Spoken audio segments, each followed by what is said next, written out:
Hi ಎಲ್ರಿಗೂ ನಮಸ್ಕಾರ. ನಾನು ನಿಮ್ಮ ಪರಮೇಶ್ ಉಪ್ಪಾರ್, ಸಾಧನಾ ಅಕಾಡೆಮಿ ಶಿಕಾರಿಪುರದಿಂದ. ಆತ್ಮೀಯ ಸ್ನೇಹಿತರೆ, ಈ ಹಿಂದಿನ ತರಗತಿಯಲ್ಲಿ ನಾವು ಪ್ರಚಲಿತ ಘಟನೆಗಳ ಸರಣಿ 1ನ ಕುರಿತು ಅಧ್ಯಯನ ಮಾಡಿದ್ವಿ. ಈ ಒಂದು ತರಗತಿಯಲ್ಲಿ ನಾವು ಪ್ರಚಲಿತ ಘಟನೆಗಳ ಸರಣಿ 2ರ ಕುರಿತು ಚರ್ಚೆಯನ್ನು ಮಾಡೋಣ. ಹಾಗಾದರೆ ಇನ್ನೂ ಯಾರೆಲ್ಲ ನಮ್ಮ ಚಾನಲ್ನ ಸಬ್ಸ್ಕ್ರೈಬ್ ಮಾಡ್ಕೊಂಡಿಲ್ಲ, ಸಬ್ಸ್ಕ್ರೈಬ್ ಮಾಡ್ಕೊಳ್ಳಿ. ಅದೇ ರೀತಿಯಲ್ಲಿ ನಿಮ್ಮ ಸ್ನೇಹಿತರಿಗೂ ಕೂಡ ಶೇರ್ ಮಾಡಿ ಅಂತ ಹೇಳ್ತಾ, ಇವತ್ತಿನ ತರಗತಿಯ ಮೊದಲನೇ ಪ್ರಶ್ನೆ ಹೀಗಿದೆ. ಇತ್ತೀಚೆಗೆ ಭಾರತದ ಯಾವ 2 ನಗರಗಳು ತೇವಭೂಮಿ ಮಾನ್ಯತೆಯನ್ನು ಪಡೆದಿವೆ? ಹಾಗಿದ್ರೆ ಭಾರತದೊಳಗೆ ಇತ್ತೀಚೆಗೆ 2 ನಗರಗಳಿಗೆ ತೇವಭೂಮಿ ಮಾನ್ಯತೆಯನ್ನು ನೀಡಲಾಯಿತು. ಹಾಗಿದ್ರೆ ಆ 2 ನಗರಗಳು ಯಾವುವು ಅಂತ ನೋಡೋದಾದರೆ, ಒಂದು ಇಂದೋರ್, ಇನ್ನೊಂದು ಉದಯ್ಪುರ್. ಈ ಇಂದೋರ್ ಅಂತಕ್ಕಂಥದ್ದು ಮಧ್ಯಪ್ರದೇಶ ರಾಜ್ಯದಲ್ಲಿ ಕಂಡುಬರುವಂಥದ್ದು. ಈ ಉದಯ್ಪುರ್ ನಗರ ರಾಜಸ್ಥಾನ್ ರಾಜ್ಯದಲ್ಲಿ ಕಂಡುಬರುವಂಥದ್ದು. ಇತ್ತೀಚೆಗೆ ಈ ಪರಿಸರ, ಅರಣ್ಯ ಮತ್ತು ಹವಾಮಾನ ಬದಲಾವಣೆ ಇಲಾಖೆ ಏನು ಮಾಡಿತ್ತಪ್ಪ ಅಂತಂದರೆ, 3 ನಗರಗಳನ್ನು, ಭಾರತದ 3 ನಗರಗಳನ್ನು ಈ ತೇವಭೂಮಿ ಮಾನ್ಯತೆಯ ಪಟ್ಟಿಗೆ ಸೇರ್ಪಡೆಯನ್ನು ಮಾಡಲಿಕ್ಕೋಸ್ಕರ ನಾಮನಿರ್ದೇಶನವನ್ನು ಮಾಡಿತ್ತು. ಆ ಪಟ್ಟಿಯಲ್ಲಿ ಈ ಇಂದೋರ್ ಮತ್ತು ಉದಯ್ಪುರ್ ನಗರ ಮತ್ತು 2 ನಗರಗಳು ಮಾತ್ರ ಸೇರ್ಪಡೆಯಾಗಿರುವಂತಹದ್ದು. ಇನ್ನೊಂದು ನಗರ ಯಾವುದಪ್ಪ ಅಂತಂದರೆ ಭೂಪಾಲ್. ಭೂಪಾಲ್ ನಗರ ಈ ತೇವಭೂಮಿ ಮಾನ್ಯತೆಗೆ ನಾಮನಿರ್ದೇಶನವಾಗಿತ್ತು, ಆದರೆ ಈ ಪಟ್ಟಿಗೆ ಸೇರ್ಪಡೆ ಆಗಿಲ್ಲ. ಇಲ್ಲಿ ನೋಡ್ರಿ, ಇಂದೋರ್ ಅಂತಕ್ಕಂಥದ್ದು ಭಾರತದ ಅತ್ಯಂತ ಸ್ವಚ್ಛ ನಗರ. ಭಾರತದ ಅತ್ಯಂತ ಸ್ವಚ್ಛ ನಗರ ಪ್ರಶಸ್ತಿಗೆ ಭಾಜನವಾಗಿರ್ತಕ್ಕಂಥದ್ದು. ಅದೇ ರೀತಿಯಲ್ಲಿ ಕರ್ನಾಟಕದಲ್ಲಿ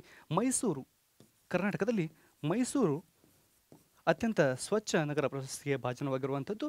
ಇತ್ತೀಚೆಗೆ ಜಗತ್ತಿನ 31 ನಗರಗಳು ಈ ತೇವಭೂಮಿ ಮಾನ್ಯತೆಯನ್ನು ಪಡೆದಿರುವಂಥದ್ದು. ಅದರಲ್ಲಿ ಈ ಇಂದೋರ್ ಮತ್ತು ಉದಯ್ಪುರ್ ನಗರಗಳು ಸೇರ್ಪಡೆಯಾಗಿರುವಂಥದ್ದು. ಈ ತೇವಭೂಮಿ ಮಾನ್ಯತೆ 6 ವರ್ಷಗಳ ಅವಧಿಯವರೆಗೆ ಮಾನ್ಯವಾಗಿರುವಂಥದ್ದು. ಎಷ್ಟು? 6 ವರ್ಷಗಳ ಅವಧಿಯವರೆಗೆ ಮಾನ್ಯವಾಗಿರುವಂಥದ್ದು.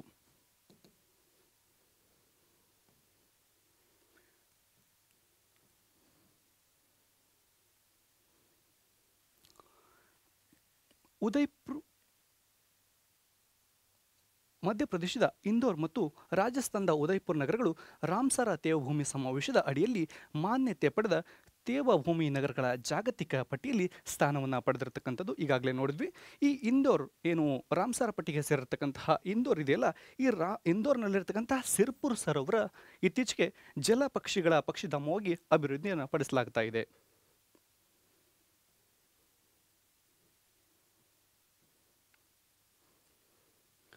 ಇನ್ನು ನೆಕ್ಸ್ಟ್ ಪ್ರಶ್ನೆಯನ್ನು ನೋಡೋದಾದರೆ, ಇತ್ತೀಚೆಗೆ ರಾಮ್ಸರ ಪಟ್ಟಿಗೆ ಸೇರ್ಪಡೆಗೊಂಡ ಸಕ್ಕರೆಕೋಟೈ ಪಕ್ಷಿಧಾಮ ಎಲ್ಲಿ ಕಂಡುಬರುತ್ತದೆ? ಇತ್ತೀಚೆಗೆ ರಾಮ್ಸರ ಪಟ್ಟಿಗೆ ಅಂದರೆ 2025 ಫೆಬ್ರವರಿ ಮಂತೊಳಗೆ ಭಾರತದ 4 ನಗರಗಳನ್ನು ಈ ರಾಮ್ಸರ ಪಟ್ಟಿಗೆ ಸೇರ್ಪಡೆ ಮಾಡಲಾಯಿತು. ಆ 4 ತಾಣಗಳಲ್ಲಿ ಈ ಸಕ್ಕರೆಕೋಟೈ ಪಕ್ಷಿಧಾಮ ಕೂಡ ಒಂದು ತಾಣ. ಆ ಸಕ್ಕರೆಕೋಟೈ ಪಕ್ಷಿಧಾಮ ಎಲ್ಲಿ ಕಂಡುಬರುತ್ತಪ್ಪ ಅಂತಂದರೆ ತಮಿಳುನಾಡಿನಲ್ಲಿ ಕಂಡುಬರುವಂಥದ್ದು. ಹಾಗಿದ್ರೆ ಆ 4 ಪಕ್ಷಿಧಾಮಗಳು ಅಥವಾ 4 ತಾಣಗಳು ಯಾವುದು ಅಂತ ನೋಡೋದಾದರೆ, ಒಂದು ಸಕ್ಕರೆಕೋಟೈ ಪಕ್ಷಿಧಾಮ ತಮಿಳುನಾಡು, ತೀರ್ಥಂಗಲ್ ಪಕ್ಷಿಧಾಮ ತಮಿಳುನಾಡಿನಲ್ಲೇ ಕಂಡುಬರುವಂಥದ್ದು. ಅದೇ ರೀತಿಗೆ ನೆಕ್ಸ್ಟು ಕೇಚಿಯೋಪಲ್ರಿ ಜೌಗು ಪ್ರದೇಶ ಸಿಕ್ಕಿಂನಲ್ಲಿ ಕಂಡುಬರುವಂಥದ್ದು. ಇನ್ನು ನೆಕ್ಸ್ಟ್ ಬರುವಂಥದ್ದು ಊದ್ವಾ ಸರೋವರ ಜಾರ್ಖಂಡ್ನಲ್ಲಿ ಕಂಡುಬರುವಂಥದ್ದು. ಈ 4 ತಾಣಗಳು ಇತ್ತೀಚೆಗೆ ಅಂದರೆ 2025 ಈ 4 ತಾಣಗಳು ಏನಾಗಿದಾವಪ್ಪ ಅಂತಂದರೆ ರಾಮ್ಸರ ಪಟ್ಟಿಗೆ ಸೇರಿರುವಂಥದ್ದು.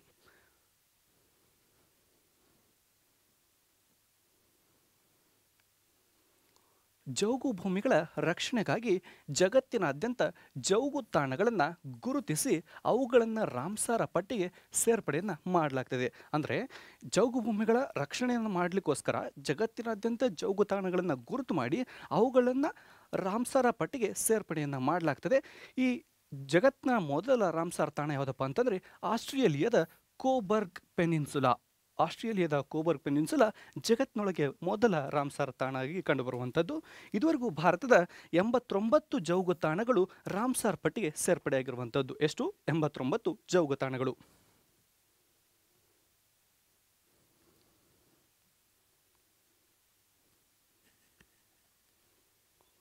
ಹಾಗಿದ್ರೆ ನೋಡಿ, ಭಾರತದ ಮೊದಲ ಜೌಗು ತಾಣ ಯಾವುದಪ್ಪ ಅಂತಂದರೆ ಅದು ಚಿಲ್ಕಾ ಸರೋವರ ಮತ್ತು ಕಿಯೋಲಾಡಿಯೋ. ಚಿಲ್ಕಾ ಸರೋವರ, ಇದು ಚಿಲ್ಕಾ ಸರೋವರ ಎಲ್ಲಿ ಕಂಡು ಬರುತ್ತಪ್ಪ ಅಂದರೆ ಒಡಿಶಾ ರಾಜ್ಯದೊಳಗೆ ಕಂಡು ಬರತಕ್ಕಂಥದ್ದು. ಈ ಕಿಯೋಲಾಡಿಯೋ ಎಲ್ಲಿ ಕಂಡು ಬರುತ್ತಪ್ಪ ಅಂದರೆ ರಾಜಸ್ಥಾನ್ ರಾಜ್ಯದಲ್ಲಿ ಕಂಡು ಬರುವಂಥದ್ದು. ಚಿಲ್ಕಾ ಸರೋವರ ಭಾರತದ ಒಂದು ಪ್ರಮುಖ ಉಪ್ಪು ನೀರಿನ ಸರೋವರ. ಎಂಥದ್ದು? ಉಪ್ಪು ನೀರಿನ ಸರೋವರ. ಉಪ್ಪು ನೀರಿನ ಸರೋವರ. ಹಾಗಿದ್ರೆ ಭಾರತದ ಅತಿ ದೊಡ್ಡ ಉಪ್ಪು ನೀರಿನ ಸರೋವರ ಯಾವುದಪ್ಪ ಅಂತಂದರೆ ರಾಜಸ್ಥಾನ್ ರಾಜ್ಯದ ಸಾಂಬಾರ್ ಸರೋವರ ಭಾರತದ ಅತ್ಯಂತ ದೊಡ್ಡ ಉಪ್ಪು ನೀರಿನ ಸರೋವರ. ಹಾಗಿದ್ರೆ ಭಾರತದ ಅತಿ ದೊಡ್ಡ ಸಿಹಿ ನೀರಿನ ಸರೋವರ ಯಾವುದಪ್ಪ ಅಂತಂದರೆ ಜಮ್ಮು ಕಾಶ್ಮೀರದ ಉಲಾರ್ ಸರೋವರ. ಜಮ್ಮು ಕಾಶ್ಮೀರದ ಉಲಾರ್ ಸರೋವರ ಭಾರತದ ಅತಿ ದೊಡ್ಡ ಸಿಹಿ ನೀರಿನ ಸರೋವರ ಅಂತಕ್ಕಂಥದ್ದು ಗಮನ ಇಟ್ಕೋಬೇಕು. ಇನ್ನು ನೆಕ್ಸ್ಟ್ ಬರ್ತಕ್ಕಂಥದ್ದು ಪಶ್ಚಿಮ ಬಂಗಾಳದ ಸುಂದರ್ ಬನ್ಸ್ ಏನಿದೆಯಲ್ಲ, ಇದು ಭಾರತದ ಅತಿ ದೊಡ್ಡ ರಾಮ್ಸಾರ್ ತಾಣ. ಪಶ್ಚಿಮ ಬಂಗಾಳದ ಸುಂದರ್ ಬನ್ಸ್. ಈ ಪಶ್ಚಿಮ ಬಂಗಾಳದಲ್ಲಿ ಅತಿ ಹೆಚ್ಚು ಸುಂದರಿ ಮರಗಳು ಕಂಡುಬರ್ತವೆ. ಈ ಸುಂದರಿ ಮರಗಳು ಏನು ಕೆಲಸ ಮಾಡ್ತವಪ್ಪ ಅಂದರೆ ಕಡಲ ಕೊರೆತವನ್ನು ತಡಿತಕ್ಕಂತಹ ಕೆಲಸವನ್ನು ಮಾಡ್ತವೆ. ಕಡಲ ಕೊರೆತವನ್ನು ತಡಿತಕ್ಕಂತಹ ಕೆಲಸವನ್ನು ಈ ಸುಂದರಿ ಮರಗಳು ಮಾಡುವಂಥದ್ದು. ಭಾರತದ ಅತಿ ಚಿಕ್ಕ ರಾಮ್ಸಾರ್ ತಾಣ ಯಾವುದಪ್ಪ ಅಂದರೆ ಹಿಮಾಚಲ ಪ್ರದೇಶದ ರೇಣುಕಾ. ಈ ಹಿಮಾಚಲ ಪ್ರದೇಶದಲ್ಲಿರ್ತಕ್ಕಂತಹ ರೇಣುಕಾ ಇದೇನೈತಲ್ಲ, ಇದೊಂದು ನ್ಯಾಷನಲ್ ಪಾರ್ಕ್.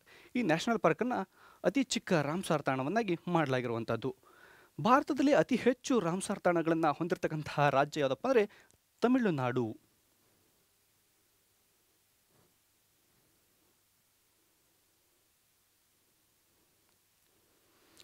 ಹಾಗಿದ್ರೆ ನೋಡಿ, ಕರ್ನಾಟಕದ 4 ತಾಣಗಳು ರಾಮ್ಸಾರ್ ಪಟ್ಟಿಯಲ್ಲಿ ಕಂಡುಬರುವಂಥದ್ದು.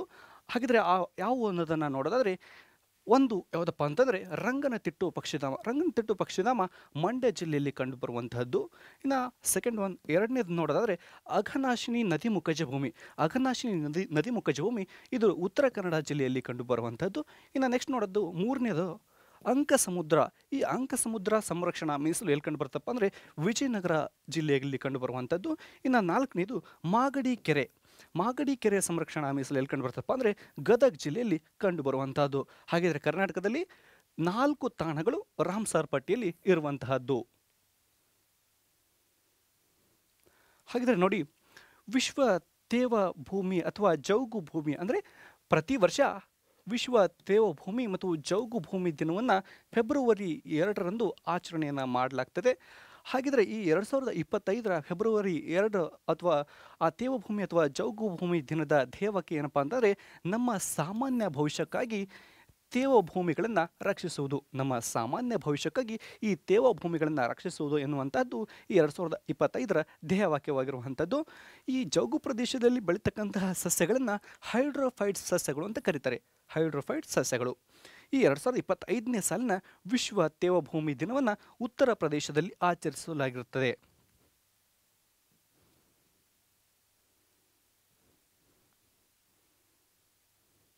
ಹಾಗಿದ್ರೆ ನೆಕ್ಸ್ಟ್ ಪ್ರಶ್ನೆಯನ್ನು ನೋಡೋದಾದರೆ, ಇತ್ತೀಚೆಗೆ ಬೆಮ್ಸ್ಟಿಕ್ನ ಮೊದಲ ಯುವ ಶೃಂಗಸಭೆ ಎಲ್ಲಿ ನಡೆಯಿತು?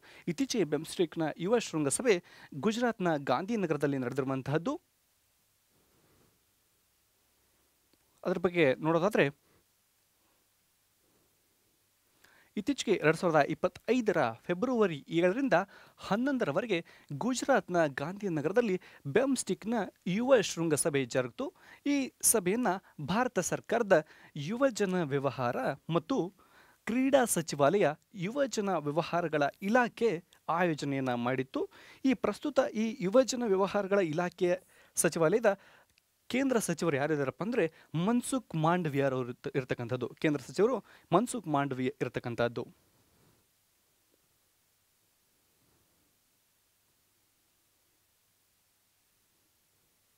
ಹಾಗಿದ್ರೆ ಏನಿದು ಬೆಮ್ಸ್ಟಿಕ್ ಅನ್ನೋದನ್ನು ನೋಡೋದಾದರೆ, ಬಹು ವಲಯ ತಾಂತ್ರಿಕ ಮತ್ತು ಆರ್ಥಿಕ ಸಹಕಾರಕ್ಕಾಗಿ ಬಂಗಾಳ ಕೊಲ್ಲಿಯ ಒಂದು ಉಪಕ್ರಮ ಯಾವುದಪ್ಪ ಅಂದರೆ ಅದು ಬೆಮ್ಸ್ಟಿಕ್. Bay of Bengal initiative for multi sectoral technical and economic cooperation ಅಂತಕ್ಕಂಥದ್ದು ಬೆಮ್ಸ್ಟಿಕ್ನ ಪೂರ್ಣ ಅರ್ಥ ಇರತಕ್ಕಂತಹದ್ದು. ಈ ಬೆಮ್ಸ್ಟಿಕ್ ಸ್ಥಾಪನೆಯಾಗಿರುವಂತಹದ್ದು 1997ರ ಜೂನ್ 6ರಂದು ಸ್ಥಾಪನೆಯಾಗಿರುವಂಥದ್ದು. ಇದರ ಕೇಂದ್ರ ಕಚೇರಿ ಎಲ್ಲೈತಪ್ಪ ಅಂದರೆ ಬಾಂಗ್ಲಾದೇಶದ ಢಾಕಾದಲ್ಲಿರ್ತಕ್ಕಂಥದ್ದು. ಢಾಕಾದಲ್ಲಿ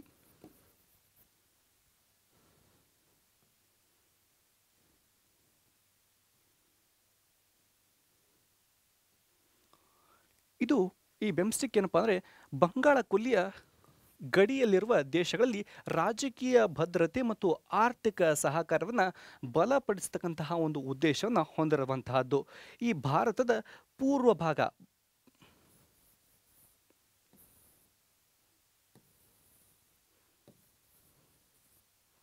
ಅಂದರೆ ಈ ಭಾಗ ಏನಿದೆಯಲ್ಲ, ಈ ಭಾಗದಲ್ಲಿ ಈ ಬೆಮ್ಸ್ಟಿಕ್ನ ಸದಸ್ಯ ರಾಷ್ಟ್ರಗಳು ಕಂಡುಬರುವಂಥದ್ದು. ಇದೇನು ಫಸ್ಟ್ ಆಫ್ ಆಲ್ ಬಂಗಾಳ ಕೊಲ್ಲಿಯ ಗಡಿಯಲ್ಲಿರುವ ದೇಶಗಳಲ್ಲಿ ರಾಜಕೀಯ ಭದ್ರತೆ ಮತ್ತು ಆರ್ಥಿಕ ಸಹಕಾರವನ್ನು ಬಲಪಡಿಸತಕ್ಕಂತಹ ಒಂದು ಉದ್ದೇಶವನ್ನು ಹೊಂದಿರತಕ್ಕಂಥದ್ದು. ಇದರ ಸದಸ್ಯ ರಾಷ್ಟ್ರಗಳ ಸಂಖ್ಯೆ, ಬೆಮ್ಸ್ಟಿಕ್ನ ಸದಸ್ಯ ರಾಷ್ಟ್ರಗಳ ಸಂಖ್ಯೆ ಎಷ್ಟಪ್ಪ ಅಂದರೆ 7. ಅವು ಯಾವುವು ಅಂತ ನೋಡೋದಾದರೆ, ಒಂದು ಭಾರತ, ಬಾಂಗ್ಲಾದೇಶ, ಮಯನ್ಮಾರ್, ಶ್ರೀಲಂಕಾ, ಥೈಲ್ಯಾಂಡ್, ನೇಪಾಳ್, ಭೂತಾನ್. 7 ದೇಶಗಳು ಈ ಬೆಮ್ಸ್ಟಿಕ್ನ ಸದಸ್ಯ ರಾಷ್ಟ್ರಗಳಾಗಿರುವಂಥದ್ದು. ಹಾಗಾದರೆ ಈ ಬೆಮ್ಸ್ಟಿಕ್ನ ಪ್ರಸ್ತುತ ಮಹಾಕಾರ್ಯದರ್ಶಿಗಳು ಯಾರಿದ್ದಾರಪ್ಪ ಅಂತಂದರೆ ಶ್ರೀ ಇಂದ್ರಮಣಿ ಪಾಂಡ್ಯ ಅವರು ಇರ್ತಕ್ಕಂಥದ್ದು. ಯಾರು? ಇಂದ್ರಮಣಿ ಪಾಂಡ್ಯ.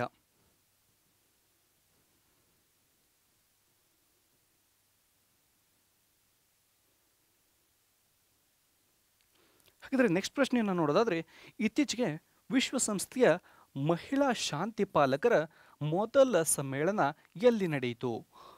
ಮಹಿಳಾ ಶಾಂತಿ ಪಾಲಕರ ಮೊದಲ ಸಮ್ಮೇಳನ ಇತ್ತೀಚೆಗೆ ನವದೆಹಲಿಯಲ್ಲಿ ನಡೆದಿರುವಂಥದ್ದು.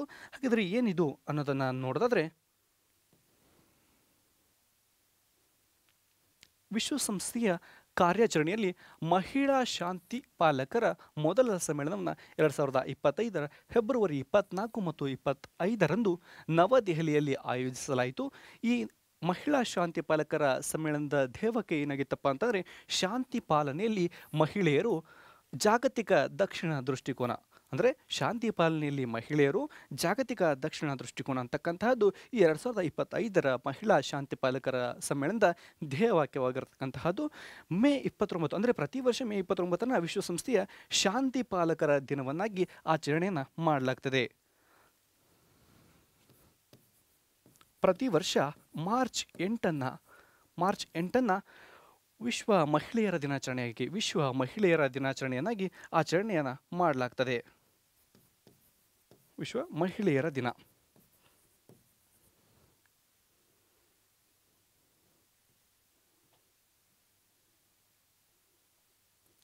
ಇನ್ನು ನೆಕ್ಸ್ಟ್ ಪ್ರಶ್ನೆಯನ್ನು ನೋಡೋದಾದರೆ, ಇತ್ತೀಚೆಗೆ ವಿಶ್ವ ಆರೋಗ್ಯ ಸಂಸ್ಥೆಯಿಂದ ಹೊರ ಸರಿದಿರ್ತಕ್ಕಂಥ ಅಥವಾ ಹಿಂದೆ ಸರಿದಿರ್ತಕ್ಕಂತಹ ದೇಶಗಳು ಯಾವುವಪ್ಪ ಅಂತಂದರೆ ಅಮೇರಿಕ ಮತ್ತು ಅರ್ಜೆಂಟೀನಾ.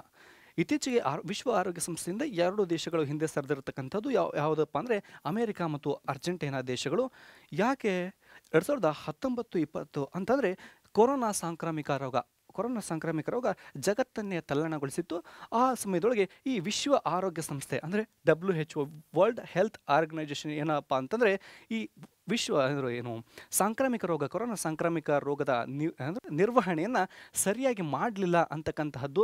ಮತ್ತು ಆ ಭಿನ್ನಾಭಿಪ್ರಾಯಗಳಿಂದ ಈ ಅಮೇರಿಕ ಮತ್ತು ಅರ್ಜೆಂಟೀನಾ ದೇಶಗಳು ಏನು ಮಾಡೋದಪ್ಪ ಅಂತಂದರೆ ವಿಶ್ವ ಆರೋಗ್ಯ ಸಂಸ್ಥೆಯಿಂದ ಹಿಂದೆ ಸರಿದಿರ್ತಕ್ಕಂಥದ್ದು. ಈ ವಿಶ್ವ ಆರೋಗ್ಯ ಸಂಸ್ಥೆಗೆ ಅಮೇರಿಕದಿಂದ ಶೇಕಡ 20% ಕೊಡುಗೆಯಾಗಿ ನಿಧಿಗೆ ಹೋಗ್ತಾ ಇತ್ತು ಅಮೌಂಟು. ಈಗ ಆ 20% ಅಮೌಂಟು ಏನು ನಿಧಿ ಹೋಗೋದು ನಿಂತಿದೆ ಅಂತ ಹೇಳ್ಬೋದು.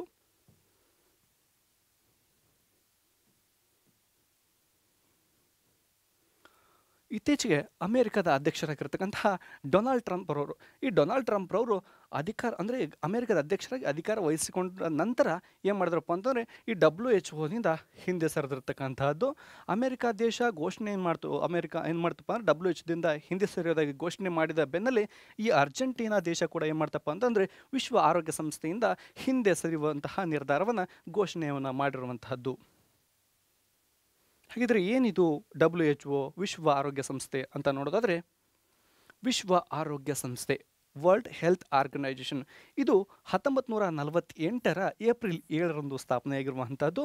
ಇದರ ಕೇಂದ್ರ ಕಚೇರಿ ಎಲ್ಲಿದೆಯಪ್ಪ ಅಂದರೆ ಸ್ವಿಟ್ಜರ್ಲ್ಯಾಂಡ್ನಲ್ಲಿ ಕಂಡುಬರುವಂಥದ್ದು. ಹಾಗಿದ್ರೆ ಏನು ಕೆಲಸ ಮಾಡ್ತಾ ಇದೆ ಈ WHO? ಜಾಗತಿಕವಾಗಿ ಆರೋಗ್ಯವನ್ನು ಕಾಪಾಡುವಂತಹ ಜವಾಬ್ದಾರಿ ಯಾವುದಪ್ಪ ಅಂದರೆ ಈ ವಿಶ್ವ ಆರೋಗ್ಯ ಸಂಸ್ಥೆದು. ಈ ಸಂಸ್ಥೆ ಸ್ಥಾಪನೆ ಆಗಿರ್ತಕ್ಕಂತಹ ಏಪ್ರಿಲ್ 7 ಪ್ರತಿ ವರ್ಷ ವಿಶ್ವ ಆರೋಗ್ಯ ದಿನವನ್ನಾಗಿ ಆಚರಣೆಯನ್ನು ಮಾಡಲಾಗ್ತದೆ. ಯಾವಾಗ? ಏಪ್ರಿಲ್ 7ರಂದು ಪ್ರತಿ ವರ್ಷ ವಿಶ್ವ ಆರೋಗ್ಯ ದಿನವನ್ನಾಗಿ ಆಚರಣೆಯನ್ನು ಮಾಡಲಾಗ್ತದೆ.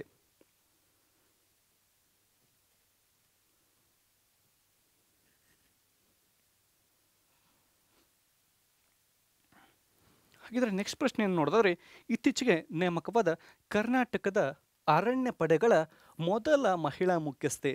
ಕರ್ನಾಟಕ ಸರ್ಕಾರ ಇತ್ತೀಚೆಗೆ ಅರಣ್ಯ ಇಲಾಖೆ ತನ್ನ ಪಡೆಗಳಿಗೆ ಮೊದಲ ಮಹಿಳಾ ಮುಖ್ಯಸ್ಥೆಯನ್ನು ನೇಮಕ ಮಾಡಿದ್ದು. ಆ ಮಹಿಳಾ ಮುಖ್ಯಸ್ಥೆ ಯಾರಪ್ಪ ಅಂತಂದರೆ ಮೀನಾಕ್ಷಿ ನೇಗಿ. ಮೀನಾಕ್ಷಿ ನೇಗಿ ಅಂತಕ್ಕಂಥವ್ರು.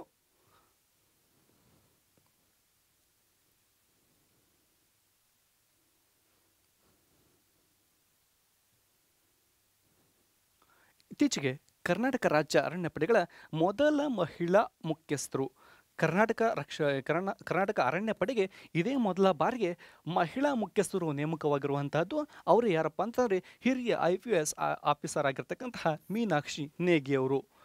ಕರ್ನಾಟಕದ ಪ್ರಸ್ತುತ ಅರಣ್ಯ ಸಚಿವರು ಯಾರಿದ್ದಾರಪ್ಪ ಅಂತಂದರೆ ಈಶ್ವರ್ ಖಂಡ್ರೆ ಅವರು ಇರ್ತಕ್ಕಂತಹದ್ದು. ಈಶ್ವರ್ ಖಂಡ್ರೆ 1988ರ ಅರಣ್ಯ ನೀತಿಯ ಅನ್ವಯ ಭಾರತದ ಅರಣ್ಯ ಪ್ರದೇಶ ಒಟ್ಟು ಭೂಪ್ರದೇಶದ 33% ಇರಬೇಕು ಅಂತಂದು ಯಾವ್ದು ಹೇಳಿದೆ, 1988ರ ಅರಣ್ಯ ನೀತಿ ಹೇಳ್ತೈತೆ. ಆದರೆ ಇದುವರೆಗೂ ಕೂಡ ಈ ಭಾರತ 33% ಅರಣ್ಯವನ್ನು ಹೊಂದಲಿಕ್ಕೆ ಸಾಧ್ಯವಾಗಿಲ್ಲ.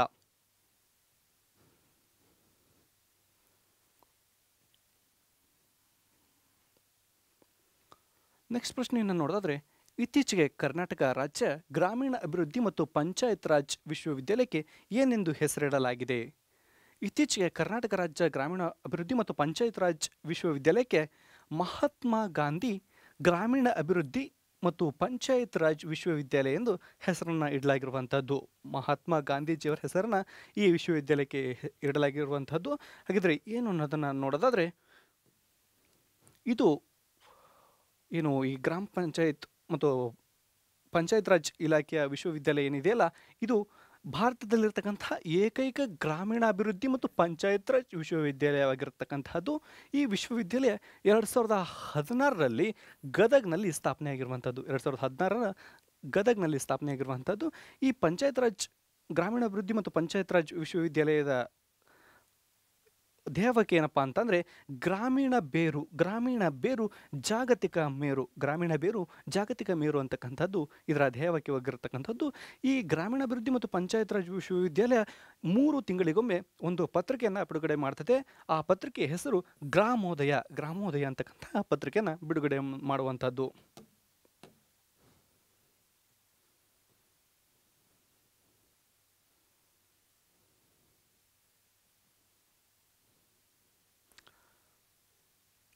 ನೆಕ್ಸ್ಟ್ ಪ್ರಶ್ನೆಯನ್ನು ನೋಡೋದಾದರೆ, ಇತ್ತೀಚೆಗೆ ಪಂಚಾಯತ್ ವಿಕೇಂದ್ರೀಕರಣದ ಸ್ಥಿತಿ ಸೂಚ್ಯಂಕ ಸಾಕ್ಷ್ಯಾಧಾರಿತ ಶ್ರೇಯಾಂಕ 2024 ವರದಿಯನ್ನು ಸಿದ್ಧಪಡಿಸಿರ್ತಕ್ಕಂಥವ್ರು ಯಾರು? ಇತ್ತೀಚೆಗೆ ಈ ಪಂಚಾಯತ್ ವಿಕೇಂದ್ರೀಕರಣದ ಸ್ಥಿತಿ ಸೂಚ್ಯಂಕ ಸಾಕ್ಷರತಾ ಶ್ರೇಯಾಂಕ 2024 ಬಿಡುಗಡೆ ಆಗಿರ್ತಕ್ಕಂಥದ್ದು. ಹಾಗಾದರೆ ಅದನ್ನು ಬಿಡುಗಡೆ ಮಾಡಿದವರು ಯಾರಪ್ಪ, ಅಥವಾ ಅದನ್ನು ಸಿದ್ಧತೆ ಮಾಡಿದವರು ಯಾರು, ಸಿದ್ಧಪಡಿಸಿದವರು ಯಾರು ಅನ್ನೋದನ್ನು ನೋಡೋದಾದರೆ ಕೇಂದ್ರ ಪಂಚಾಯತ್ ರಾಜ್ ಸಚಿವಾಲಯ ಮತ್ತು ನವದೆಹಲಿಯ ಭಾರತೀಯ ಸಾರ್ವಜನಿಕ ಆಡಳಿತ ಸಂಸ್ಥೆ ಈ ವರದಿಯನ್ನು ಸಿದ್ಧಪಡಿಸಿರುವಂಥದ್ದು.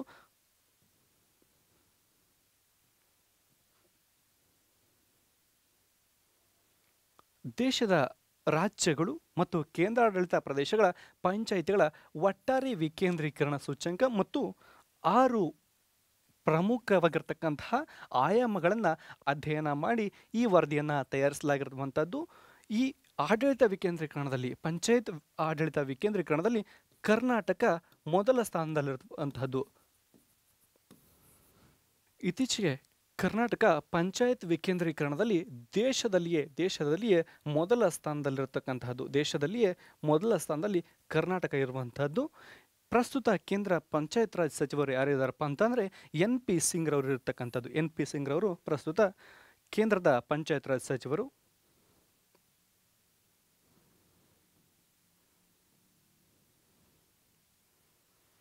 ನೆಕ್ಸ್ಟ್ ಪ್ರಶ್ನೆಯನ್ನು ನೋಡೋದಾದರೆ, ಇತ್ತೀಚೆಗೆ ಬಸವ ರಾಷ್ಟ್ರೀಯ ಪುರಸ್ಕಾರವನ್ನು ಪಡೆದವರು ಯಾರು? ಇತ್ತೀಚೆಗೆ ಬಸವ ರಾಷ್ಟ್ರೀಯ ಪುರಸ್ಕಾರವನ್ನು ನೀಡಲಾಯಿತು. ಈ ಬಸವ ರಾಷ್ಟ್ರೀಯ ಪುರಸ್ಕಾರವನ್ನು ಡಾಕ್ಟರ್ SR ಗುಂಜಾಳ್ ರವರು ಪಡೆದಿರುವಂಥದ್ದು. ಡಾಕ್ಟರ್ SR ಗುಂಜಾಳ್ ರವರು ಪಡೆದಿರುವಂಥದ್ದು. ಈ ಬಸವ ರಾಷ್ಟ್ರೀಯ ಪುರಸ್ಕಾರವನ್ನು 2001ರಿಂದ ನೀಡಲಾಗ್ತಾ ಇದೆ. 2001ರಿಂದ ನೀಡಲಾಗ್ತಾ ಇದೆ. ಈ ಬಸವ ರಾಷ್ಟ್ರೀಯ ಪುರಸ್ಕಾರವನ್ನು ಕರ್ನಾಟಕ ಸರ್ಕಾರ ನೀಡ್ತಾ ಇದೆ. ಕರ್ನಾಟಕ ಸರ್ಕಾರ ನೀಡುವಂಥದ್ದು. ಇದೇ ರೀತಿ ಇನ್ನೊಂದು ಪ್ರಶಸ್ತಿ, ಇನ್ನೊಂದು ಪುರಸ್ಕಾರ ಯಾವುದಪ್ಪ ಅಂತಂದರೆ ಬಸವ ಪುರಸ್ಕಾರ. ಈ ಬಸವ ಪುರಸ್ಕಾರ 2000ನೇ ಇಸ್ವಿಯಲ್ಲಿ ಸ್ಥಾಪನೆಯಾಗಿರುವಂಥದ್ದು. 2000ನೇ ಇಸ್ವಿಯಲ್ಲಿ ಸ್ಥಾಪನೆಯಾಗಿರುವಂಥದ್ದು. ಈ ಪ್ರಶಸ್ತಿಯನ್ನು, ಈ ಬಸವ ಪುರಸ್ಕಾರವನ್ನು ಯಾರು ನೀಡ್ತಾರಪ್ಪ ಅಂದರೆ ಕನ್ನಡ ಸಾಹಿತ್ಯ ಪರಿಷತ್ತು. ಕನ್ನಡ ಸಾಹಿತ್ಯ ಪರಿಷತ್ತು ನೀಡುವಂಥದ್ದು. ಕನ್ನಡ ಸಾಹಿತ್ಯ ಪರಿಷತ್ತು ನಿಮಗೆಲ್ಲರಿಗೂ ಗೊತ್ತು. ಕನ್ನಡ ಸಾಹಿತ್ಯ ಪರಿಷತ್ತು ಯಾವ ಸ್ಥಾಪನೆ ಆಯಿತು? 1915ರಲ್ಲಿ ಸ್ಥಾಪನೆಯಾಗಿರುವಂಥದ್ದು. ಇದರ ಕೇಂದ್ರ ಎಲ್ಲಿದೆಯಪ್ಪ ಅಂತಂದರೆ ಬೆಂಗಳೂರಿನಲ್ಲಿರುವಂಥದ್ದು. ಕನ್ನಡ ಸಾಹಿತ್ಯ ಪರಿಷತ್ನ ಸ್ಥಾಪನೆ ಮಾಡಿದವರು ಯಾರಾಗಿದ್ದರೆ ಸರ್ ಎಂ ವಿಶ್ವೇಶ್ವರಯ್ಯನವರು.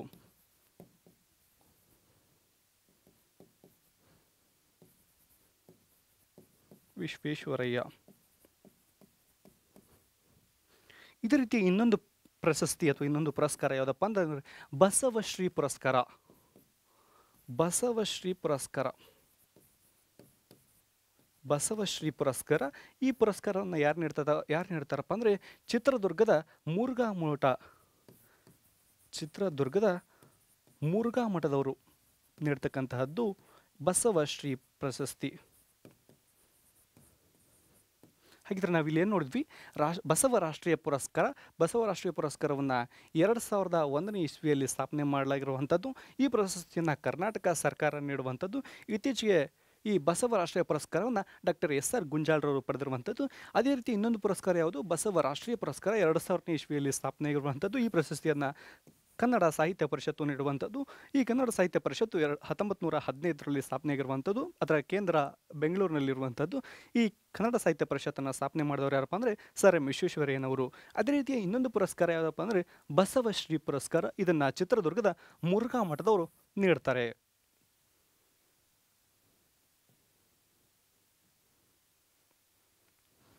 ವಚನ ಸಾಹಿತ್ಯಕ್ಕೆ ಸಂಬಂಧಿಸಿದಂತೆ ಮಹತ್ವದ ಕೃತಿಗಳನ್ನು ರಚಿಸಿರುವ ಗ್ರಂಥಾಲಯ ವಿಭಾಗದ ಮುಖ್ಯಸ್ಥರಾಗಿರ್ತಕ್ಕಂತಹ ಡಾಕ್ಟರ್ SR ಗುಂಜಾಳ್ರವರಿಗೆ ಬಸವ ರಾಷ್ಟ್ರೀಯ ಪುರಸ್ಕಾರವನ್ನು ಇತ್ತೀಚೆಗೆ ನೀಡಲಾಗಿರುವಂಥದ್ದು. ಆ ಪ್ರಶಸ್ತಿ ಯಾಕೆ ನೀಡ್ತಾರೆ? ಸಾಮಾಜಿಕ ಬದಲಾವಣೆ ಮತ್ತು ಸಮಾಜಕ್ಕೆ ಕೊಡುಗೆ ನೀಡಿರ್ತಕ್ಕಂತಹ ಪ್ರಮುಖ ವ್ಯಕ್ತಿಗಳಿಗೆ ಈ ಪ್ರಶಸ್ತಿಯನ್ನು ನೀಡಲಾಗ್ತದೆ. ನಾವೀಗ ಆಲ್ರೆಡಿ ನೋಡಿದ್ವಿ, ಕರ್ನಾಟಕ ಸರ್ಕಾರ ಈ ಪ್ರಶಸ್ತಿಯನ್ನು ನೀಡ್ತದೆ ಅಂತಂದು. ಈ ಪ್ರಶಸ್ತಿ 2001ನೇ ಇಸ್ವಿಯಲ್ಲಿ ಸ್ಥಾಪನೆಯಾಗಿರುವಂಥದ್ದು. ಈ ಪ್ರಶಸ್ತಿಯ ಮೊತ್ತ ಎಷ್ಟಿದೆಯಪ್ಪ ಅಂದರೆ 10 ಲಕ್ಷ ಇರುವಂಥದ್ದು. ಪ್ರಶಸ್ತಿಯ ಮೊತ್ತ 10 ಲಕ್ಷ.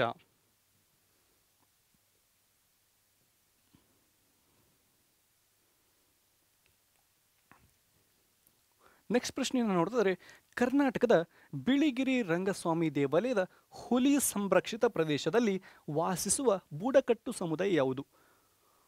ಬಿಳಿಗಿರಿ ರಂಗಸ್ವಾಮಿ ದೇವಾಲಯದ ಹುಲಿ ಸಂರಕ್ಷಿತ ಪ್ರದೇಶದಲ್ಲಿ ವಾಸಿಸ್ತಕ್ಕಂತಹ ಬುಡಕಟ್ಟು ಸಮುದಾಯ ಯಾವುದಪ್ಪ ಅಂತಂದರೆ ಸೋಲಿಗ ಬುಡಕಟ್ಟು. ಸೋಲಿಗ ಬುಡಕಟ್ಟು ಅಂತಂದರೆ, ಈ ಸೋಲಿಗ ಅಂತಂದ್ರೆ ಏನು? ಬಿದಿರಿನ ಮಕ್ಕಳು.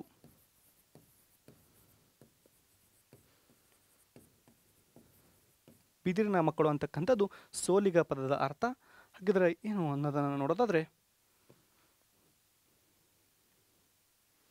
ಸೋಲಿಗ ಬುಡಕಟ್ಟು, ಈ ಸೋಲಿಗ ಬುಡಕಟ್ಟು ಏನಿದೆಯಲ್ಲ, ಹುಲಿ ಮೀಸಲು ಪ್ರದೇಶದಲ್ಲಿ, ಹುಲಿ ಮೀಸಲಿರತಕ್ಕಂತಹ ಪ್ರದೇಶದಲ್ಲಿ ಅರಣ್ಯ ಹಕ್ಕುಗಳನ್ನು ಪಡೆದಿರತಕ್ಕಂತಹ ಮೊದಲ ಬುಡಕಟ್ಟು. ಅಂದರೆ ಹುಲಿಗೆ ಅಂತ ಮೀಸಲಾಗಿರ್ತಕ್ಕಂತಹ ಪ್ರದೇಶದಲ್ಲಿ ಅರಣ್ಯ ಹಕ್ಕುಗಳನ್ನು ಪಡೆದಿರತಕ್ಕಂತಹ ಮೊದಲ ಬುಡಕಟ್ಟು ಅದುವೇ ಸೋಲಿಗ ಬುಡಕಟ್ಟು.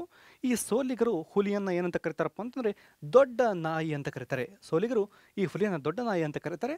ಈ ಸೋಲಿಗ ಅಂತಂದ್ರೆ ಏನು? ಬಿದಿರಿನ ಮಕ್ಕಳು.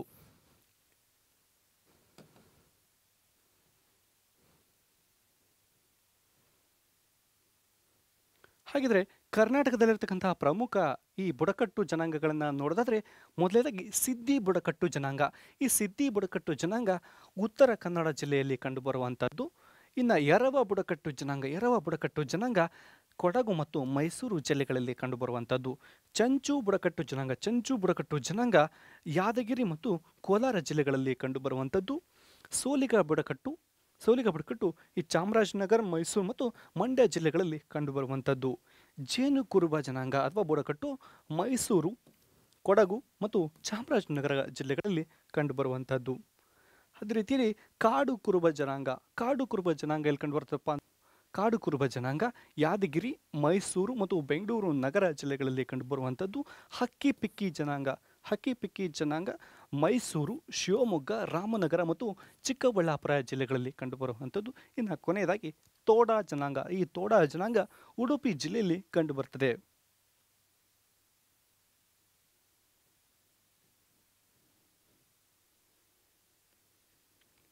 ಇನ್ನು ನೆಕ್ಸ್ಟ್ ಪ್ರಶ್ನೆಯನ್ನು ನೋಡೋದಾದ್ರೆ, ಇತ್ತೀಚೆಗೆ ಭಾರತದ ಮೊದಲ ವನ್ಯಜೀವಿ ಬಯೋ ಬ್ಯಾಂಕನ್ನು ಎಲ್ಲಿ ಉದ್ಘಾಟಿಸಲಾಯಿತು?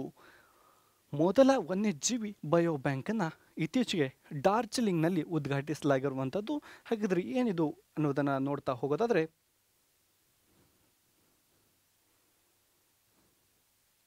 ಇತ್ತೀಚೆಗೆ ಪಶ್ಚಿಮ ಬಂಗಾಳದ ಡಾರ್ಜಿಲಿಂಗ್ನಲ್ಲಿರ್ತಕ್ಕಂತಹ ಪದ್ಮಜಾ ನಾಯ್ಡು ಹಿಮಾಲಯನ್ ಜುವಾಲಾಜಿಕಲ್ ಪಾರ್ಕ್ನಲ್ಲಿ ದೇಶದ ಮೊದಲ ಮೃಗಾಲಯ ಆಧಾರಿತ ಬಯೋ ಬ್ಯಾಂಕನ್ನು ಉದ್ಘಾಟನೆ ಮಾಡಲಾಯಿತು. ಈ ಬಯೋ ಬ್ಯಾಂಕನ್ನು ಅಳಿವಿನಂಚಿನಲ್ಲಿರತಕ್ಕಂತಹ, ಈಗ ಆಲ್ರೆಡಿ ಅಳೆದು ಹೋಗ್ತಾ ಇರತಕ್ಕಂತಹ ಪ್ರಭೇದಗಳ ಅನುವಂಶೀಯ ವಸ್ತುಗಳನ್ನು ಸಂಗ್ರಹಿಸಲು ಮತ್ತು ಅವುಗಳನ್ನು ಸಂರಕ್ಷಿಸಲಿಕ್ಕೋಸ್ಕರ ವಿನ್ಯಾಸಗೊಳಿಸಿರ್ತಕ್ಕಂತಹ ಮೊದಲ ಬಯೋ ಬ್ಯಾಂಕ್ ಯಾವುದಪ್ಪ ಅಂತಂದರೆ ಅದು Padmaja Naidu Himalayan zoological park. ಅದು ಇರತಕ್ಕಂಥದ್ದು ಪಶ್ಚಿಮ ಬಂಗಾಳದ ಡಾರ್ಜಿಲಿಂಗ್ನಲ್ಲಿ.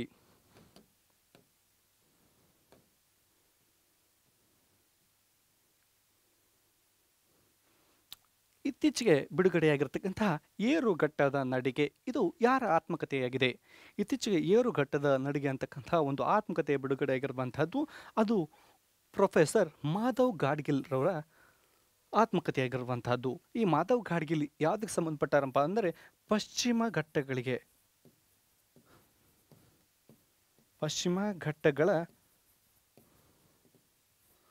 ಸಮಿತಿಯ ಅಧ್ಯಕ್ಷರಾಗಿದ್ದರು ಇವರು.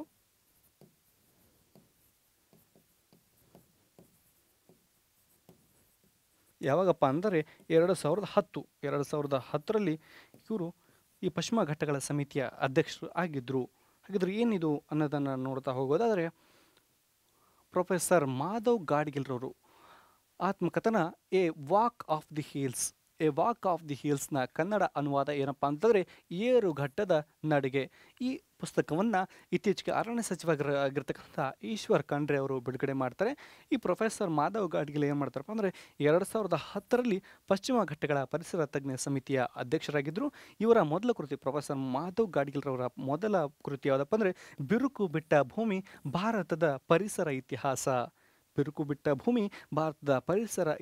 ಅಂತಕ್ಕಂಥದ್ದು ಪ್ರೊಫೆಸರ್ ಮಾಧವ್ ಗಾಡ್ಗಿಲ್ರವರ ಮೊದಲ ಕೃತಿಯಾಗಿರ್ತಕ್ಕಂಥದ್ದು. ಇನ್ನು ನೆಕ್ಸ್ಟ್ ಪ್ರಶ್ನೆಯನ್ನು ನೋಡೋದಾದರೆ, ಇತ್ತೀಚೆಗೆ 38ನೇ ಆವೃತ್ತಿಯ ರಾಷ್ಟ್ರೀಯ ಕ್ರೀಡಾಕೂಟ ಎಲ್ಲಿ ನಡೆಯಿತು? ರಾಷ್ಟ್ರೀಯ ಕ್ರೀಡಾಕೂಟ ಅಂತಂದರೆ ನ್ಯಾಷನಲ್ ಗೇಮ್ಸ್. ಈ ನ್ಯಾಷನಲ್ ಗೇಮ್ಸ್ ಎಲ್ಲಿ ನಡೆದವು? ಉತ್ತರಾಖಂಡದ ಡೆಹ್ರಾಡೂನ್ನಲ್ಲಿ ನಡೆದಿರುವಂಥದ್ದು. ಉತ್ತರಾಖಂಡದ ಡೆಹ್ರಾಡೂನ್ನಲ್ಲಿ ಇತ್ತೀಚೆಗೆ ನ್ಯಾಷನಲ್ ಗೇಮ್ಸ್ ರಾಷ್ಟ್ರೀಯ ಕ್ರೀಡಾಕೂಟಗಳು ನಡೆದಿರುವಂಥದ್ದು. ಹಾಗಿದ್ರೆ ಇದರ ಬಗ್ಗೆ ನೋಡೋದಾದರೆ, ಭಾರತೀಯ ಒಲಿಂಪಿಕ್ ಸಂಸ್ಥೆ ಇಂಡಿಯನ್ ಒಲಿಂಪಿಕ್ ಕಮಿಟಿ ಏನಿದೆಯಲ್ಲ, ಈ ಭಾರತೀಯ ಒಲಿಂಪಿಕ್ ಸಂಸ್ಥೆ ಈ ರಾಷ್ಟ್ರೀಯ ಕ್ರೀಡಾಕೂಟಗಳನ್ನು ಆಯೋಜಿಸುವಂಥದ್ದು. ಈ IOC ಅಂದರೆ ಇಂಡಿಯನ್ ಒಲಿಂಪಿಕ್ ಕಮಿಟಿಯ ಪ್ರಸ್ತುತ ಅಧ್ಯಕ್ಷರು ಯಾರಾದಾರಪ್ಪ ಅಂದರೆ PT ಉಷಾ ಅವರು ಇರ್ತಕ್ಕಂಥದ್ದು. PT ಉಷಾ ಪ್ರಸ್ತುತ ಅಧ್ಯಕ್ಷರು. ಈ ರಾಷ್ಟ್ರೀಯ ಕ್ರೀಡಾಕೂಟಗಳ ಮೊದಲ ಆವೃತ್ತಿ, ನ್ಯಾಷನಲ್ ಗೇಮ್ಸ್ನ ಮೊದಲ ಆವೃತ್ತಿ ಯಾವಾಗ ನಡೆದಿತ್ತಪ್ಪ ಅಂದರೆ 1924ರೊಳಗೆ ಲಾಹೋರ್ನಲ್ಲಿ ನಡೆದಿರುವಂಥದ್ದು. ರಾಷ್ಟ್ರೀಯ ಕ್ರೀಡಾಕೂಟದ ಧ್ಯೇಯವಾಕ್ಯ ಆಟ ಆಡಲು ಪ್ರಾರಂಭಿಸಿ ಗೆಟ್ ಸೆಟ್ ಪ್ಲೇ ಅಂತಕ್ಕಂಥದ್ದು ಈ ರಾಷ್ಟ್ರೀಯ ಕ್ರೀಡಾಕೂಟದ ಧ್ಯೇಯವಾಕ್ಯವಾಗಿರುವಂತಹದ್ದು.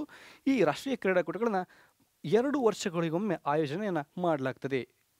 39ನೇ ಆವೃತ್ತಿಯ ರಾಷ್ಟ್ರೀಯ ಕ್ರೀಡಾಕೂಟ 2027ರಲ್ಲಿ ಮೇಘಾಲಯದಲ್ಲಿ ನಡೆಯಲಿದೆ. ಇನ್ನು ನೆಕ್ಸ್ಟು 2027ರೊಳಗೆ ಮೇಘಾಲಯದೊಳಗೆ 39ನೇ ಆವೃತ್ತಿ ನಡೀತಾ ಇದೆ.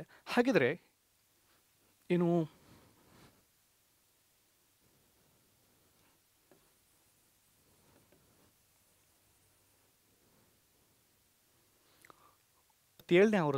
ಮೂವತ್ತೇಳನೇ ಆವೃತ್ತಿ ಗೋವಾದಲ್ಲಿ ನಡೆದಿತ್ತು. 38ನೇ ಆವೃತ್ತಿ ನಡೆದಿರುವಂಥದ್ದು ಎಲ್ಲಿಪ್ಪ ಅಂತಂದರೆ ಉತ್ತರಾಖಂಡದ ಡೆಹ್ರಾಡೂನ್ನಲ್ಲಿ ಡೆಹ್ರಾಡೂನ್ನಲ್ಲಿ ನಡೆದಿತ್ತು. 39ನೇ ಆವೃತ್ತಿಯಲ್ಲಿ ನಡೀತಾ ಇದೆಪ್ಪ ಅಂದ್ರೆ ನೆಕ್ಸ್ಟು 2027ರಲ್ಲಿ ಮೇಘಾಲಯದಲ್ಲಿ ನಡೀತಾ ಇದೆ. ನೆಕ್ಸ್ಟು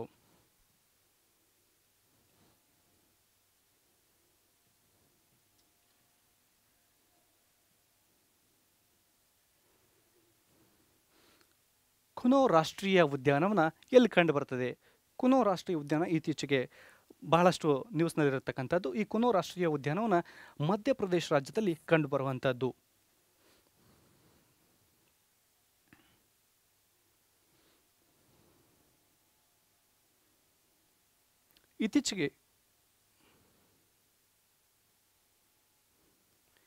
ಇತ್ತೀಚೆಗೆ ಕುನೋ ರಾಷ್ಟ್ರೀಯ ಉದ್ಯಾನಕ್ಕೆ ನಮೀಬಿಯಾದಿಂದ ತಂದಿರತಕ್ಕಂಥ 5 ಚೀತಾಗಳನ್ನು ಬಿಡಲಾಗಿದೆ. ಇದು 2022ರ ಸೆಪ್ಟೆಂಬರ್ 17ರಂದು ಪ್ರಾಜೆಕ್ಟ್ ಚೀತಾ ಯೋಜನೆಯನ್ನು ಆರಂಭಿಸಲಾಯಿತು. 2027 ಸೆಪ್ಟೆಂಬರ್ 17ರಂದು ಪ್ರಾಜೆಕ್ಟ್ ಚೀತಾ ಯೋಜನೆಯನ್ನು ಆರಂಭ ಮಾಡಲಾಯಿತು. ಈ ಚೀತಾಗಳ ವೈಜ್ಞಾನಿಕ ಹೆಸರೇನಪ್ಪ ಅಂದರೆ ಆಸಿನೋನಿಕ್ಸ್ ಜಾಬುಟಸ್ ಅಂತಕ್ಕಂಥದ್ದು ಚೀತಾಗಳ ವೈಜ್ಞಾನಿಕ ಹೆಸರಾಗಿರ್ತಕ್ಕಂಥದ್ದು.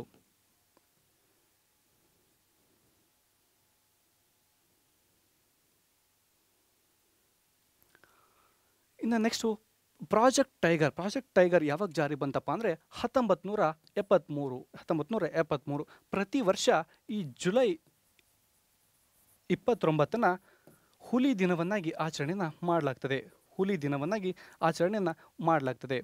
ನೆಕ್ಸ್ಟ್ ಬರ್ತಕ್ಕಂಥ ಪ್ರಾಜೆಕ್ಟ್ ಡಾಲ್ಫಿನ್ 2021ರಲ್ಲಿ ಜಾರಿ ಬಂದಿರುವಂಥದ್ದು. ಪ್ರಾಜೆಕ್ಟ್ ಎಲಿಫೆಂಟ್ ಪ್ರಾಜೆಕ್ಟ್ ಆನೆ 1992ರಲ್ಲಿ ಜಾರಿ ಬಂದಿರುವಂಥದ್ದು. ಇದು ಆಗಸ್ಟ್ 12ನ ಪ್ರತಿ ವರ್ಷ ವಿಶ್ವ ಆನೆ ದಿನವನ್ನಾಗಿ ಆಚರಣೆಯನ್ನು ಮಾಡಲಾಗ್ತದೆ. ಪ್ರಾಜೆಕ್ಟ್ ಗೆಂಡಾಮೃಗ ಈ ಯೋಜನೆ ಜಾರಿ ಬಂದಿರತಕ್ಕಂಥದ್ದು 2005ರಲ್ಲಿ. ಅದೇ ರೀತಿಯಲ್ಲಿ ಹಿಮಚಿರತೆ ಯೋಜನೆ 2009ರಲ್ಲಿ ಜಾರಿಗೆ ಬಂದಿರುವಂಥದ್ದು.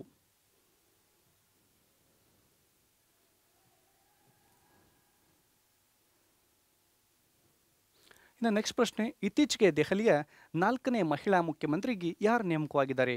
ಇತ್ತೀಚೆಗೆ ದೆಹಲಿಯ ವಿಧಾನಸಭಾ ಚುನಾವಣೆಗಳು ನಡೆದಿದ್ದು, ಆ ವಿಧಾನಸಭಾದಲ್ಲಿ 4ನೇ ಮಹಿಳಾ ಮುಖ್ಯಮಂತ್ರಿಯಾಗಿ ರೇಖಾ ಗುಪ್ತಾರವರು ಆಯ್ಕೆಯಾಗಿರುವಂತಹದ್ದು.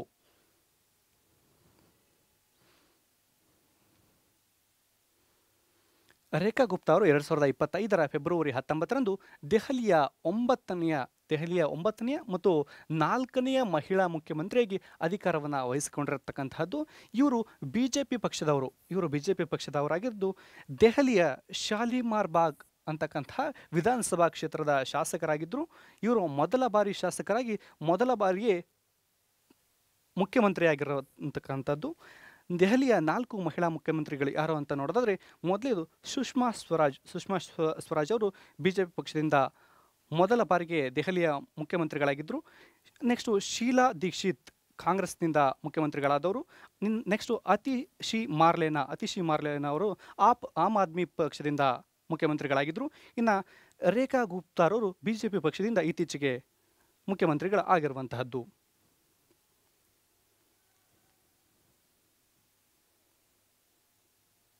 ದೆಹಲಿಯ ಮುಖ್ಯಮಂತ್ರಿ ಮತ್ತು ಮಂತ್ರಿಗಳನ್ನು ದೆಹಲಿಯ ಲೆಫ್ಟಿನೆಂಟ್ ಗವರ್ನರ್ ಅವರ ಸಲಹೆ ಮೇರೆಗೆ ರಾಷ್ಟ್ರಪತಿಗಳು ನೇಮಕ ಮಾಡ್ತಕ್ಕಂತಾರೆ. ದೆಹಲಿಯ ಲೆಫ್ಟಿನೆಂಟ್ ಗವರ್ನರ್ ಅವರ ಸಲಹೆ ಮೇರೆಗೆ ಅವರನ್ನು ಆಯ್ಕೆ ಮಾಡುವಂಥದ್ದು. ಮುಖ್ಯಮಂತ್ರಿ ಮತ್ತು ಮಂತ್ರಿಗಳಿಗೆ ಪ್ರಮಾಣ ವಚನವನ್ನು ದೆಹಲಿಯ ಲೆಫ್ಟಿನೆಂಟ್ ಗವರ್ನರ್ ಅವರು ಬೋಧನೆಯನ್ನು ಮಾಡ್ತಾರೆ. ಅದೇ ರೀತಿಯಲ್ಲಿ ಈ ಮುಖ್ಯಮಂತ್ರಿ ಮತ್ತು ಮಂತ್ರಿಗಳು ರಾಜೀನಾಮೆಯನ್ನು ಕೂಡ ಈ ಲೆಫ್ಟಿನೆಂಟ್ ಗವರ್ನರ್ ಅವರಿಗೆ ನೀಡ್ತಾರೆ.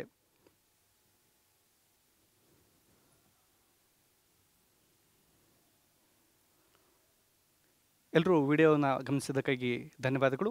All the best.